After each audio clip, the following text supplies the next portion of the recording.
राम राम। जैसा कि मैं पिछले प्रसंग में बता रहा था कि राम जी अपने शिविर में लेटे हुए हैं और देखते एकदम काली घटाएं छा गई।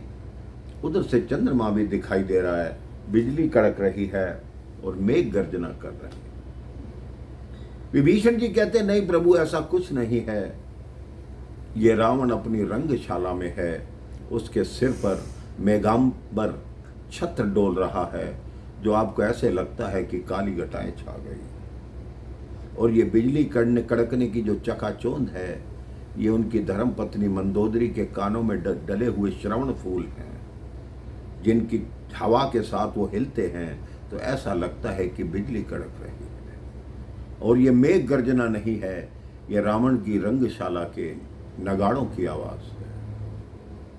प्रभु ने वहां सोए सोए एक बाण चलाया। उस एक बाण चलाने से वो छत्र टूट कर गिरा।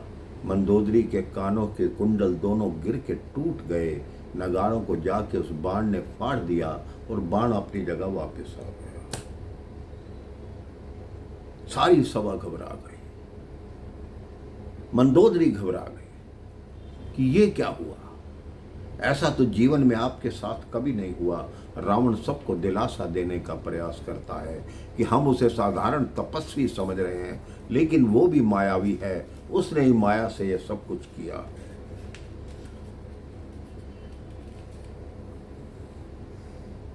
मंदोदरी कहती है मर्दों के सिर कट जाएं तो अपशकुन नहीं होता, मुकुट गिरने से फर्क नहीं पड़ता, ये रावण कहता है। मंदोदरी आकर फिर समझाने लगी कि मान जाओ महाराज, सुहागन नारी के कान की बालियां टूटें तो वो किस चीज की निशानी है, ये बता दो मुझे। मेरा सिंदूर सलामत दिखाई नहीं पड़ता प्रभु। अब भी समय है, सीता को वापस कर दो। तुम हमारी बहरबारिया होकर फिर हमें भय दिखा रहे हो।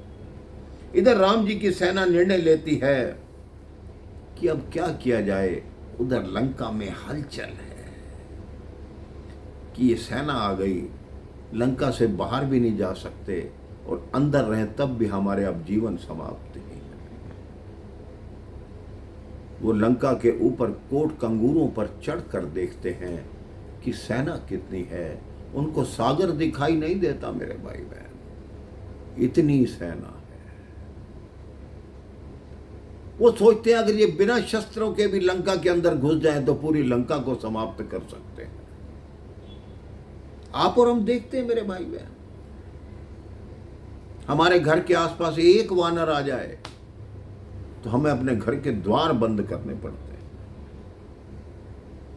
जो लोग श्री वृंदावन धाम जाते हैं, श्री अयोध्या धाम जाते हैं, उन्होंने वानरों का वहां रूप देखा होगा। एक वानर आपको नचा के रख देता है, आपने चश्मा पहना हो, आपके हाथ में फोन हो, वो छीन के ले जाते हैं। आपके हाथ में कोई भी थैली हो, वो फाड़ के, अगर खाने का सामान नहीं भी है तब भी छीन के ले जाते हैं। जब एक वानर आपकी ये दशा कर सकता है तो 18 पदम वानर जहां होंगे, वानर रीच, वहां लंका के लोगों की हालत कैसी रही होगी मेरे भाई बहन। और वो भी बलशाली, बलवान, एक से एक योद्धा, वीर।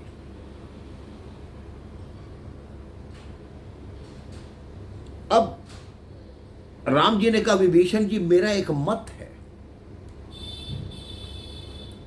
विभीषण जी कहते कहिए प्रभु।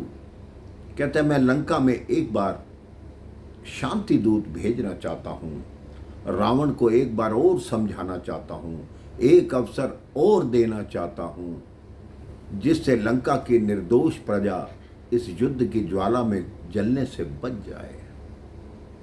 अगर वो अब भी मेरी बात मान लेगा तो मैं सीता को लेकर यहां से वापस चला जाऊंगा। मुझे युद्ध नहीं चाहिए, मैं तो शांति ही चाहता हूं। मैं नहीं चाहता कि अकारण लोगों की मृत्यु हो। तो विभीषण जी कहते हैं तो आप किसे भेजना चाहते हैं? सुग्रीव जी कहते हैं ऐसा करते हैं, हनुमान जी को ही दोबारा भेजते हैं। राम जी कहते हैं नहीं, अगर हनुमान को बार बार भेजेंगे तो रावण ये सोचेगा कि इनके पास हनुमान के अतिरिक्त और कोई वीर ही नहीं। अब राम जी क्या परामर्श देते हैं, किसको शांति दूत बनाकर भेजा जाता है, इस संदर्भ में मैं आपको अगले प्रसंग में बताऊंगा। राम राम, जय श्री राम।